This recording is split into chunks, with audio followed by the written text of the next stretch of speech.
Chers étudiants, chères étudiantes, bonjour. On terminera ce cours par l'action d'un champ magnétique B extérieur sur le dipôle magnétique. Comme on va le voir, ce dipôle ne subit pas de force magnétique, mais subit un moment de force non nulle.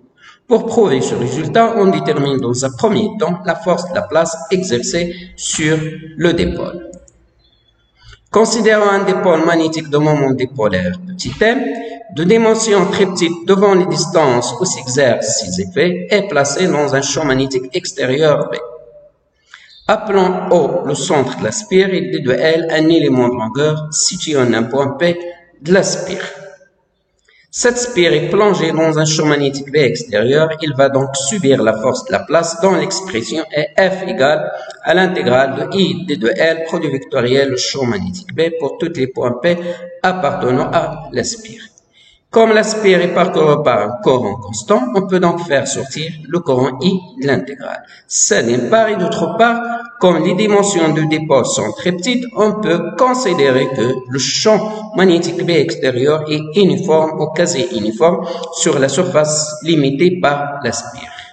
Alors, et par suite, on peut donc également faire sortir le champ magnétique B extérieur de l'intégrale. Par conséquent, la force F devient I fois l'intégrale du vecteur D de L uniquement, produit vectoriel du champ magnétique B. On a déjà montré que l'intégrale du vecteur D de L à travers une boucle fermée égale au vecteur 0. Et par suite, la résultante de la force F agissant sur le circuit est nulle. Cela veut dire que le dipôle ne subit pas de translation, c'est-à-dire ne se déplace pas.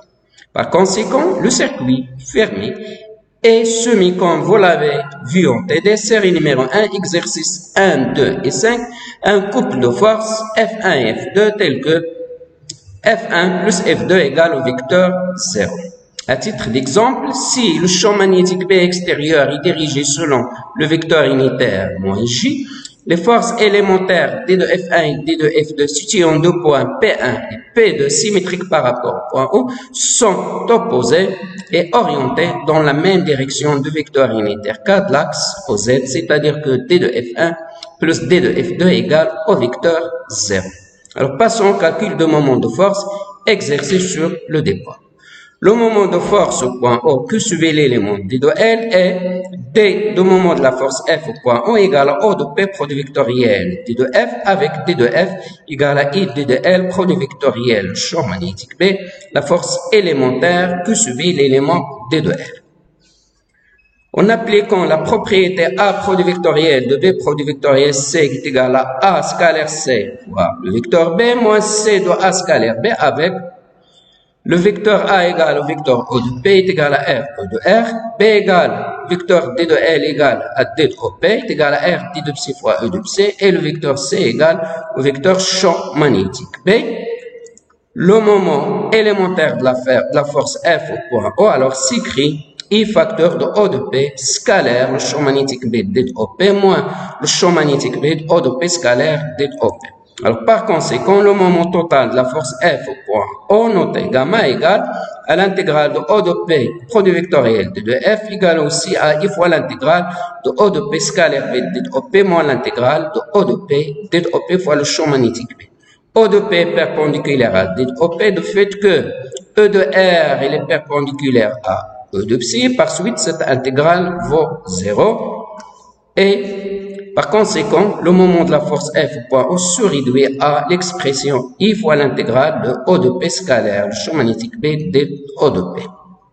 Alors, pour évaluer cette intégrale, on utilise la formule de Kelvin qu'on a déjà appliquée pour le calcul de potentiel vecteur, à savoir l'intégrale de F D de L à travers une courbe fermée C égale l'intégrale double de vecteur D de S, produit vectoriel le gradient de F à travers la surface S, où S est une surface s'appuyant sur la courbe fermée C. Pour appliquer cette formule, on pose F est égal à O de P scalaire B. Alors dans ce cas, le moment total de la force F au point O s'écrit I fois l'intégrale de O de P scalaire B D de OP égale à I fois l'intégrale de O de P scalaire B D de L égale aussi à I fois l'intégrale double de vecteur D de S, produit vectoriel de gradient de O de P scalaire B à travers la surface S de dipôle. Alors, pour évaluer le gradient de O de P scalaire B, on va exprimer le vecteur O de P et le champ magnétique B en coordonnées cartésiennes. Alors, soit O de P est égal à XP fois I plus YP fois J plus ZP fois le vecteur K avec XP, YP et ZP les coordonnées cartésiennes du point P.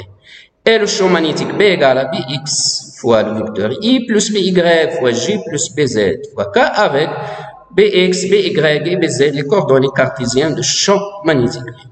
En faisant le produit scalaire de O de P, le champ magnétique B, on trouve que O de P scalaire B égale à XP BX plus YP B de Y plus ZP fois B de Z.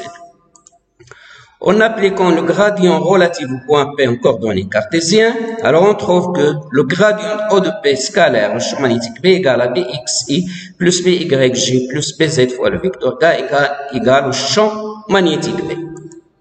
Alors, comme le champ magnétique B est uniforme, le moment total de la force F au point O, alors s'écrit I intégrale double du vecteur D de S, produit vectoriel, le champ magnétique B. L'intégrale double vecteur ds égale au vecteur S, et par suite, le moment de la force F au point O s'écrit I fois le vecteur S, produit vectoriel, le champ magnétique B. Alors, on sait que I fois le vecteur S égale au vecteur moment dipolaire, petit m, et finalement, le moment total de la force F au point O s'écrit vecteur moment dipolaire, petit m, produit vectoriel, le champ magnétique B. Alors, cette relation montre que, malgré une résultante de force nulle, le champ magnétique exerce un moment, un couple de moments, qui va avoir tendance à faire tourner la spire sur elle-même, de telle sorte que son moment magnétique, petit m, s'aligne dans la direction et le sens du champ magnétique. Alors, autrement dit, si un dipôle magnétique est plongé dans un champ magnétique B extérieur uniforme ou quasi uniforme, ce dipôle ne se déplace pas, mais suit en rotation de telle manière que son moment magnétique dipolaire s'oriente dans la même direction et le même sens du champ magnétique B. On termine cette partie du cours par l'énergie potentielle. L'énergie potentielle d'interaction entre le champ magnétique B et le dipôle magnétique a pour expression E de P égale à moins vecteur moment dipolaire scalaire le champ magnétique B.